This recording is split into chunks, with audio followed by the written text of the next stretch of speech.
Assalamualaikum warahmatullahi wabarakatuh.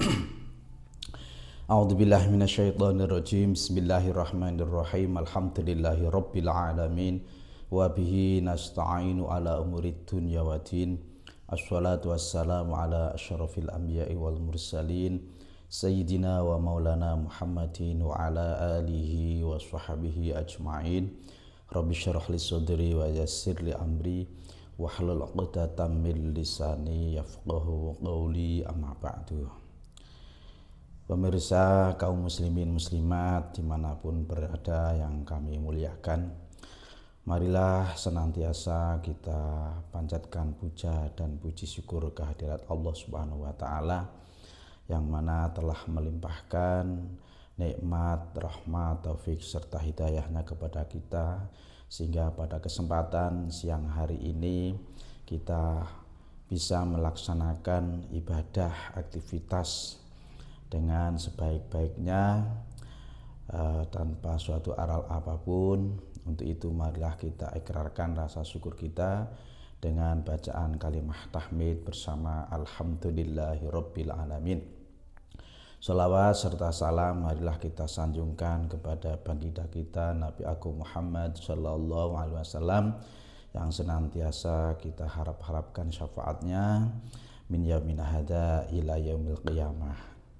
Selanjutnya marilah kita lanjutkan kajian kitab Nasoihul Ibad, yang mana pada pertemuan kemarin, pada minggu-minggu kemarin kita telah bahas pentingnya kita duduk bersama dengan para ulama, karena dengan pancaran cahaya ilmunya para ulama dan para hukama, hati kita akan dihidupkan oleh Allah Subhanahu wa taala, seperti halnya Allah menghidupkan bumi yang mati dengan air hujan. Ketika bumi mati dihidupkan oleh Allah Ta'ala dengan wasilah air hujan, maka seketika yang tadinya buminya tandus, tiada suatu tumbuhan, ketika disirami oleh Allah dengan air hujan akan segera tumbuh, akan yang tadinya tandus akan subur, akan menumbuhkan tumbuhan yang mana tumbuhan tersebut akan mewarnai bumi dan akan menghasilkan suatu kemanfaatan. Begitu juga hati kita ketika dihidupkan oleh Allah Subhanahu wa taala dengan cahaya keilmuan para ulama dan para hukama, kita akan diberi oleh Allah Ta'ala hati yang hidup. Ketika kita diberi oleh Allah Ta'ala hati yang hidup, akan dimudahkan oleh Allah Ta'ala untuk melakukan kebaikan-kebaikan, yang mana kebaikan-kebaikan tersebut akan memberikan sebuah sarana kita selamat hidup di dunia sampai di akhirat kelak. Itu pertemuan kemarin. Maka dari itu marilah kita lanjutkan. Pada pertemuan kali ini saya bacakan sebuah hadis Nabi Muhammad sallallahu alaihi wasallam yang diriwayatkan oleh Imam Tabrani. Bismillahirrahmanirrahim. Wa fi riwayati Tabrani, lan ikut tetep ing dalam riwayati hadis Imam Tabrani. Ngan Abi Hanifata, hadis cinatos saking Abi Hanifah. Rupane hadis jalisul kubaro'a wasailul ulama'a wa khalitul hukama'a. Jalisu podo ngancanono lungguh sira kabeh al kubaro'a ing wong kang podo agung-agung derajate nang ngarsane Gusti Allah. Wasailu lan podo takono sira kabeh al ulama'a ing para ulama. Wa khalitu lan padha nyrawungono nyampurono sira kabeh al hukama ing wong-wong kang padha ahli hikmah. Dalam konteks hadis yang lain yang diriwayatkan oleh Imam Abi Hanifah, itu bunyinya: jalisul kubaro'ah wasailul ulama'a wa khalitul hukama'a. bertemanlah kamu kepada orang-orang yang agung derajatnya di sisi Allah, dan bertanyalah kamu kepada para ulama, dan bertemanlah kamu kepada para hukama. Artinya hadis ini tidak jauh beda dengan hadis Nabi yang kemarin kita bahas. Artinya hadis ini menguatkan hadis Nabi yang kemarin kita sudah bahas. Betapa pentingnya kita selalu berdampingan, selalu bertanya dengan para ulama, berteman dengan para hukama dan para kubaro. Dan di sini diterangkan dalam sebuah tafsirannya, yaitu fa innal ulama, mongko stune ulama iku salah satu aksamin ana telung bagian. Al ulama suwijine ulama bi ahkamillah, kelawan pira-pira hukume Allah Subhanahu wa taala. Wahum utawi dene kabeh ulama bi ahkamillah iku ashabul fatwa, wong kang padha duweni fatwa. Ulama terbagi jadi 3. Yang pertama yaitu al ulama bi ahkamillahi taala, orang yang diberi ilmu oleh Allah Ta'ala, paham betul dengan hukum-hukum Allah, tentang hukum halal, haram, sahih, batal dan sebagainya, dan itu dinamakan ulama ashabul fatwa, ulama yang mempunyai fatwa, diberi kewenangan untuk berfatwa dalam konteks suatu hukum atau dalam menetapkan suatu hukum permasalahan. Terus yang kedua, wal ulama bidatillah, wal ulama ulan ulama bidatillah kelawan dzati Gusti Allah Taala fakot monggo bloko. Wa hum utawi dawene kabeh ulama bidatillah fakot iku al hukamau ahli hikmah. Nah, yang kedua, ulama atau orang yang diberi ilmu oleh Allah Ta'ala tentang ketauhidan, tentang ma'rifatullah, ilmu kebatinan, sehingga mereka masyhur dijuluki ahli hikmah. Fafi mudakhalatihim, mongko iku tetep ing dalem njerawungi ahli hikmah tahdhibun utawi bersihake lil akhlaki marang pira-pira akhlak utawi perilaku ingkang awon.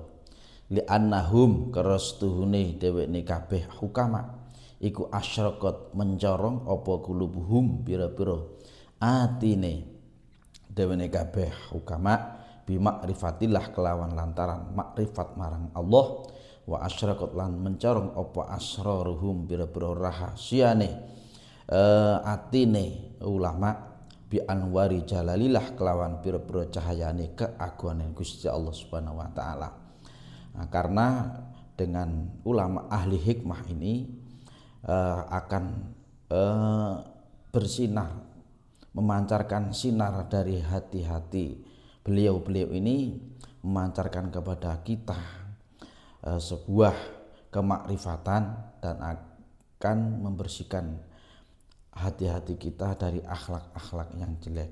Ini yang dikenal dengan ulama ahli makrifat atau ahli hikmah, yang mana fungsinya adalah membersihkan hati kita dari sifat-sifat yang jelek. Karena ulama yang dijuluki dengan ahli hikmah ini tentunya paham betul tentang akhlak-akhlak batiniah atau akhlak-akhlak hati kita, yang mana perlu kita bersihkan hati-hati kita dari akhlak-akhlak yang tidak baik, dari sifat riya, dari sifat ujub, dari sifat takabur.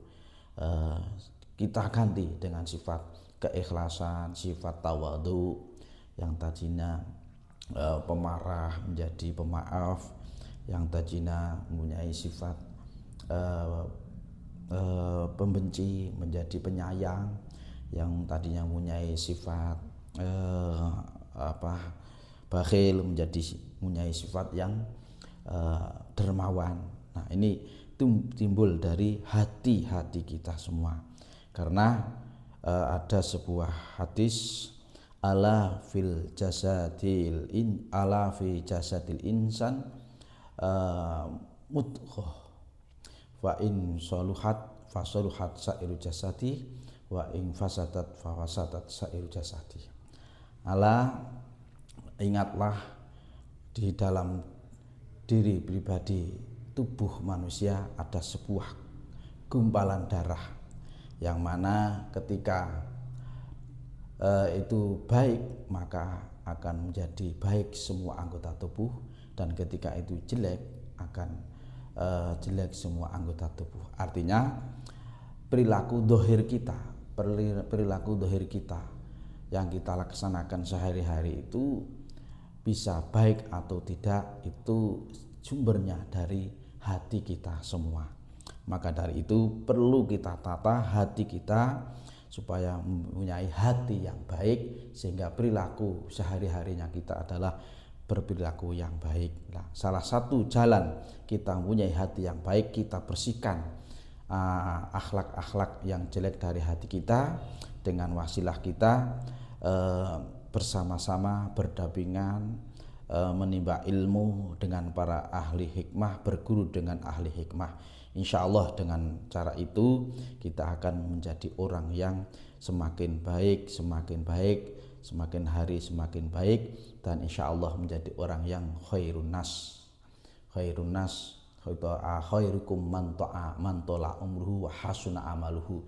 Sebaik-baik kamu sekalian adalah orang yang diberi panjang umur dan diberi amal yang baik. Nah, mudah-mudahan kita menjadi orang yang diberi oleh Allah Ta'ala umur panjang, dan kita gunakan untuk kemanfaatan beramal baik kepada Allah Subhanahu wa Ta'ala, beribadah kepada Allah Subhanahu wa Ta'ala, sehingga menjadi orang yang baik, betul-betul baik di sisi Allah Subhanahu wa Ta'ala. Ini yang kedua. Terus wal mu'alama'u tawi ulama bil kismaini kelawan rong bagian. Iku bil kismaini kelawan bagian. Wa uta ulama iku al kubara'u wong kang bodho agung-agung derajate nang ngarsane Gusti Allah. Fa inna mukhalatata ahlillah, mongko sak temene nyrawungi ahline Allah iku taksibu bisa hasil, bisa ngasilake, iku taksibu bisa ngasilake ahwalan ing pira-pira tingkah saniatan kang luhur. Wan naf'ah lan bisa ngasilake ing kemanfaatan billah di kelawan ngelirik fauqon naf'i ing dalam sadhuwure kemanfaatan, billah di kelawan ngucapake. Faman mengko itahe sapena iku nafa'akan manfaati ing sira apa lahdhu oleh ngelirik lahdhu oleh ngelirik man, nafa'aka mengko manfaati ing sira apa lahdhu oleh ngucapake man.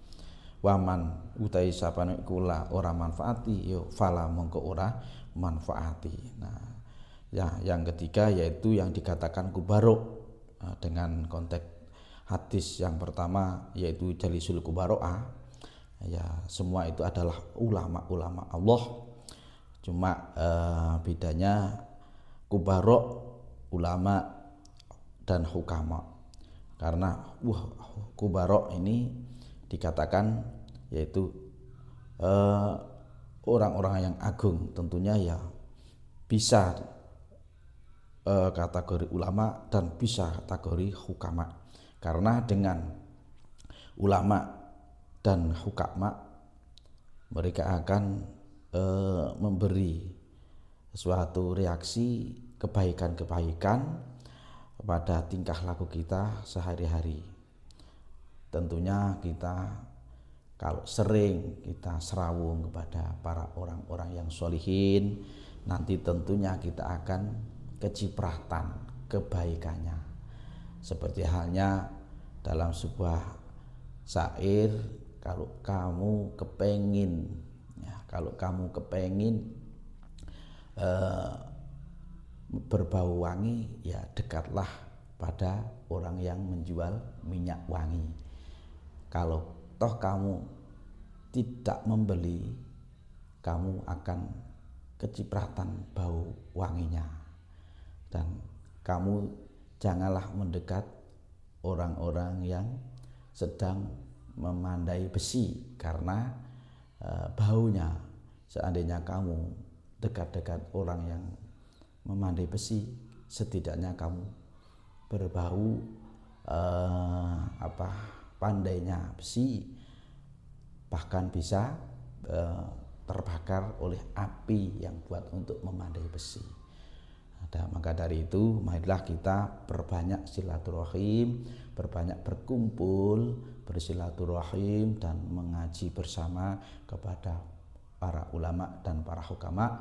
Insya Allah kita akan diberi hati oleh Allah Ta'ala, hati yang hidup selamanya, dan insya Allah akan menumbuhkan perilaku yang baik pula. Demikian yang bisa saya sampaikan. Tentu banyak kesalahan dalam saya menyampaikan kajian ini. Kami mohon maaf yang sebesar-besarnya. Kami tutup. Wallahul muwaffiq ila aqwamit thoriq. Wassalamualaikum warahmatullahi wabarakatuh.